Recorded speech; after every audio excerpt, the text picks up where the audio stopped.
Hello friends, हम Kangen water और medical conditions पे आज बात कर रहे हैं। मैं आपके साथ एक बहुत ही कॉमन कंडीशन के बारे में बताना चाहता हूं, जो उसको हम CKD क्रॉनिक किडनी डिजीज के नाम से जानते हैं। ये क्रॉनिक किडनी डिजीज पिछले तकरीबन 20 सालों से बहुत ज्यादा बढ़ गई है।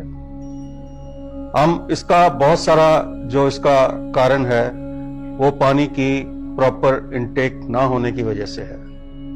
आज मैं देख रहा हूं कि हर सिटी में जगह जगह डायलिसिस सेंटर खुलते जा रहे हैं। मैंने जब बहुत साल पहले MBBS किया था 1975 में, तो डायलिसिस यूनिट हमारे हॉस्पिटल में नहीं होता था क्योंकि जरूरत ही नहीं होती थी इसकी। आजकल डायलिसिस हॉस्पिटल बनने लग गए, तो आप इससे अंदाजा लगा सकते हैं कि प्रॉब्लम कितनी बढ़ चुकी है।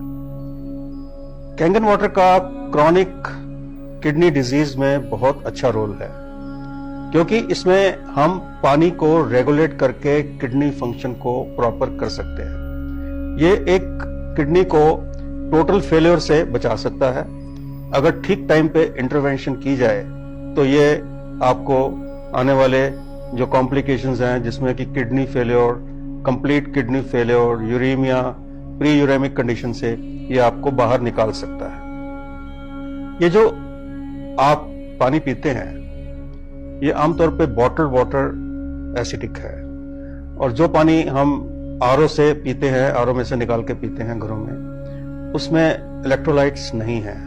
बिना इलेक्ट्रोलाइट्स का ये पानी और एसिडिक पानी आपकी बॉडी को एसिडिक करता है। किडनीज का फंक्शन, जो किडनी में फिल्टर लगे हैं, मिलियंस ऑफ फिल्टर्स, वो क्लॉग्ड होते हैं इससे, और ये जो एसिड कंटेंट है ये किडनीज के लिए डैमेजिंग है। अब होता क्या है कि जैसे ही किसी को थोड़ी सी किडनी कंडीशन, चाहे वो डायबिटिक की कॉम्प्लिकेशन हो या वैसे किडनी डिजीज हो, तो डॉक्टर्स फर्दर उसका पानी रिस्ट्रिक्ट कर देते हैं कि आप पानी कम पीजिए, क्योंकि वो पानी आपके शरीर में जाके जम जाएगा, कुछ स्वेलिंग्स आ जाएंगी, पैरों में स्वेलिंग आ जाएगी। तो पानी और कम करने से जो किडनी का फिल्ट्रेशन रेट है वो हाइड्रोस्टैटिक प्रेशर ना मिलने से और भी कम हो जाता है। सो एक सिचुएशन वो बहुत ही विशियस सर्कल में एक पेशेंट कैद हो जाता है और किडनी फेलियर की तरफ चल पड़ता है। कैंगन वाटर से क्या होता है कि हम उसको पूरे ब्लड को अल्कलाइन करते हैं। अल्कलाइन ब्लड हो जाता है जब आप 8.5 9.5 का पानी पीते हैं, तो उसके करने से जो एसिडिक रिएक्शन है जो किडनीज में आमतौर पे देखा जाता है वो बहुत ही रेगुलेट होता है। और इस रेगुलेशन से आप देखेंगे कि आपकी यूरिन आउटपुट, हमने सिर्फ एक ही चीज देखनी होती है कि आपकी टोटली पेशाब बंद तो नहीं हो गया। अगर टोटली पेशाब बंद नहीं हो गया और पेशाब आ रहा है तो आप सिचुएशन में बहुत कुछ कर सकते हैं। इस कैंगन वाटर का आप धीरे धीरे 2 से 2.5 लीटर से 3 लीटर तक पेशेंट को ले जा सकते हैं, और आप देखेंगे जैसे पेशेंट की यूरिन आउटपुट बढ़ती है उसकी स्वेलिंग्स भी कम होती हैं, उसकी कॉम्प्लिकेशन कम होती है, और उसमें अगर आप टेस्टिंग कराएंगे तो यूरिया क्रिएटिनिन का लेवल भी कम होगा, और ये पेशेंट टोटली पूरा यूरेमिक कंडीशन में जाने से, यानी कि किडनी फेलियर में जाने से ये बच सकता है।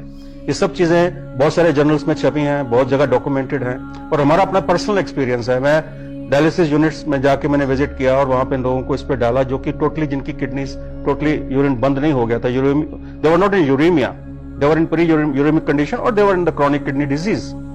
सो उससे हमने ये देखा कि आप उस पेशेंट को टाइड ओवर कर सकते हैं, आप इस पानी से उसकी किडनी को बचा सकते हैं। So thank you very much for listening to this information. This is very useful for the kidney patients. Thank you.